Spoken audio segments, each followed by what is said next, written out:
इस वीडियो के अंदर हम स्टार्ट करने वाले हैं most repeating question of numericals in HSC board 2023, जिसका पार्ट 2 हम स्टार्ट करते हैं। अगर आप वीडियो को पहली बार देख रहे हो तो पार्ट 1 देख कर आओ पहले, फिर पार्ट 2 को देखना, क्योंकि बहुत इंपॉर्टेंट है, ये आपको फायदा करेंगे questions. So let's get started with this point. First chapter की बात करेंगे, which is dual nature of radiation and matter. यहां से क्वेश्चन घिसा पिटा एक ही कॉन्सेप्ट बार बार आता जा रहा है, that is photo electric effect का क्वेश्चन देखेंगे। तो first question is the photo electric work function for a metal is 4.2 electron volt, find the threshold wavelength. तो थ्रेशोल्ड वेवलेंथ के लिए क्या फॉर्मूला रहता है, work function not is equal to hc upon lambda not. Formula लगाना है, solve करना है, 2022 में पूछा गया था। आगे बढ़ते हैं। सेकंड क्वेश्चन थोड़ा लंबा क्वेश्चन दिख रहा है, बट प्रैक्टिस करके जाओ, ये क्वेश्चन की प्रोबेबल चांसेस आने की। The work function, again work function का ही क्वेश्चन है फोटो इलेक्ट्रिक इफेक्ट का, for metal surface is 2.2 electron volt.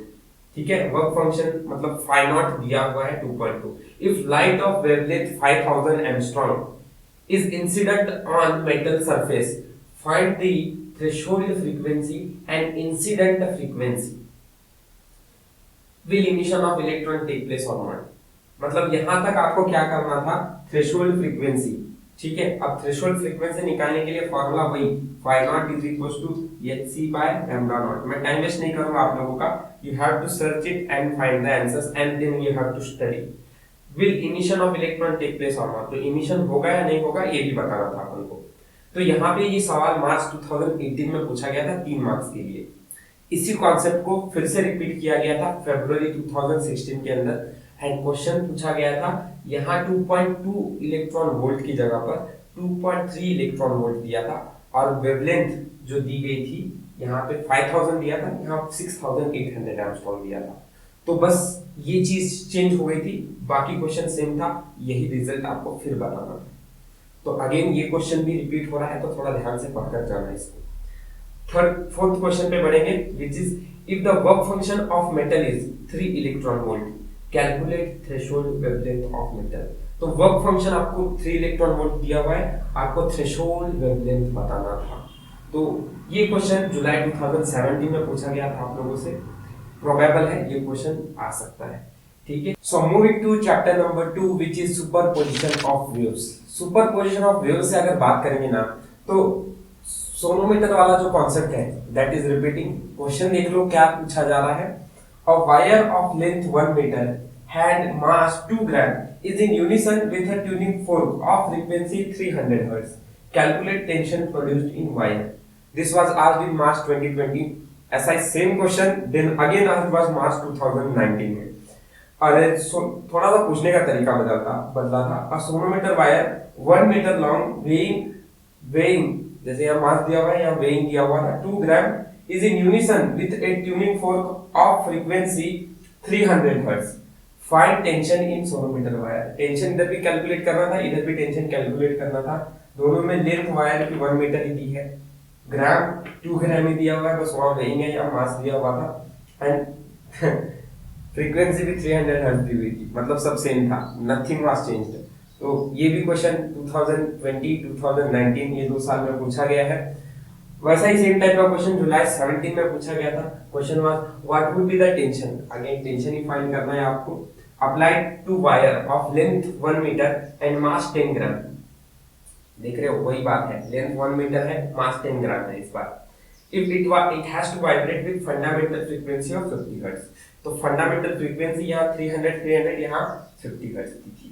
तो यही बात बार बार पूछा जा रहा है। अब मैंने 3 क्वेश्चन सिर्फ आपके सामने रखा है, ऐसा नहीं है कि ये क्वेश्चन सिर्फ 3 बार आके चला गया है, पहले भी पूछा गया है। So I have not wrote it, क्योंकि वो थोड़ा पुराना हो जाता है, और टेंशन पूछने वाले क्वेश्चंस, टेंशन पूछने का सवाल जो है ये भले ही इस कॉन्सेप्ट में नहीं तो दूसरे और कोई कॉन्सेप्ट में सवाल पूछा जाएगा। तो टेंशन वाले जितने भी फॉर्मूलाज हैं वो सारे याद करके जाओ, और उस पे न्यूमेरिकल की प्रैक्टिस भी करके जाओ। ठीक है, आगे बढ़ेंगे अपने नेक्स्ट चैप्टर पे। बढ़ेंगे अपने नेक्स्ट चैप्टर की तरफ, which is rotational dynamics. Rotational dynamics से बात करें ना तो बहुत कॉन्सेप्ट रिपीट हो रहे हैं, बट इसमें अगर देखा जाए तो कुछ 5-6 सालों के अंदर ये कॉन्सेप्ट से सवाल ज्यादा आ रहा है। अब देखो तो मैं बोल रहा हूँ सबसे ज्यादा रिपीट कहाँ से हो रहा है। ऐसा नहीं कि क्वेश्चन आ रहे नहीं है दूसरे कॉन्सेप्ट से, आ रहे हैं बट यहाँ से रिपीट बहुत हो रहा है। सवाल पूछने का चांस है फाइंड टॉर्क, एंगुलर मोमेंटम या फिर काइनेटिक एनर्जी फाइंड करते हैं, ऐसे टाइप का कॉन्सेप्ट रहता है। सवाल अपन देख लेंगे कैसा पूछा जा रहा है। दूसरा कॉन्सेप्ट जो है that is movement of inertia. आपको सॉलिड का movement of inertia, solid sphere का, हॉलो स्फीयर का, रिंग का, डिस्क का, किसी का भी मूवमेंट ऑफ इनर्शिया पूछा जाता है। याद रखो ये परपेंडिकुलर एक्सिस से या फिर बहुत सारे अलग अलग तरीकों में सवाल पूछा जा रहा है, तो आपको ये सारे फॉर्मूलेज अच्छी तरह से पता होने चाहिए कि एंड में मूवमेंट ऑफ इनर्शिया कितना होता है, मिड पॉइंट में कितना होता है ना, टेंजेंट में कितना होता है, परपेंडिकुलर एक्सिस में कितना होता है। ये सारी चीजें आपको पता होना चाहिए मूवमेंट ऑफ इनर्शिया फाइंड करते समय किसी भी बॉडी का। सवाल देख लेते हैं। सो अगर देखा जाए कॉन्सेप्ट जो रिपीट हो रहा है, वन की बात करें तो आपको बोला मैंने टॉर्क पे, एंगुलर मोमेंटम पे, काइनेटिक एनर्जी पे सवाल आ रहा है। See the question. A wheel of moment of inertia 1 kg meter square is rotating at speed of 30 radian per second due to friction on the axis. It comes to rest in 10 minutes. Calculate average torque. तो torque यहाँ पे find करना था आपको। Solve करने के लिए क्या तरीके हैं, क्या फॉर्मूलाज है, आपको पढ़कर रिसर्च कर इससे आंसर निकालना पड़ेगा। This question was asked in March 2019। I think 2 marks के लिए या 3 मार्क्स के लिए पूछा गया था। नेक्स्ट वही कॉन्सेप्ट। अब देखो यहाँ दूसरे सवाल में देखोगे ना तो यहाँ पे आपको दिखेगा solid sphere plus moment of inertia, दोनों को ऐड करके सवाल पूछा गया है।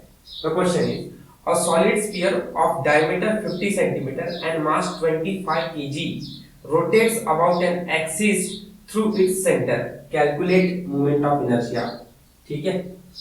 If angular velocity changes from 2 radian per second to 1 radian per second in 5 seconds, calculate torque. तो टॉर्क भी पूछा गया है। देखो टॉर्क के सवाल ऐसे पूछे जाएंगे, ठीक है। टॉर्क पूछने का क्वेश्चन आता ही जा रहा है, ठीक है। और भी अगर अगले क्वेश्चन देखते हैं जिसमें हमको काइनेटिक एनर्जी फाइंड करनी है। लेट्स सो आगे बढ़ेंगे और आगे एनर्जी का एक क्वेश्चन है जिसको देखते हैं हम, जो सवाल मार्च 2020 में पूछा है। Energy of 1000 joule is spent to increase the angular speed of wheel from 20 radian second to 30 radian per second. Calculates moment of inertia of wheel. तो यहाँ पे अभी एनर्जी का सवाल पूछा गया है और उसमें आपको मोमेंट ऑफ इनर्शिया फाइंड करने को बोला है। सो मैंने बोला है एमआई के ऊपर सवाल आ रहा है रिपीट होकर। अगला वापस से कैलकुलेट करना है मोमेंट ऑफ इनर्शिया, इस बार डिस्क का कैलकुलेट करना है। मास दिया है 10 kg, रेडियस दिया है 60 and perpendicular to axis to its length and passing through center. तो इस बार कॉन्सेप्ट फिर डिस्क का है, मोमेंट ऑफ इनर्शिया निकालना है। रेडियस ऑफ गायरेशन निकालने के लिए भी ऐसे सवाल आते रहते हैं, सवाल पूछा जाता है इसके ऊपर। सो उसकी भी प्रिपरेशन करके रखो।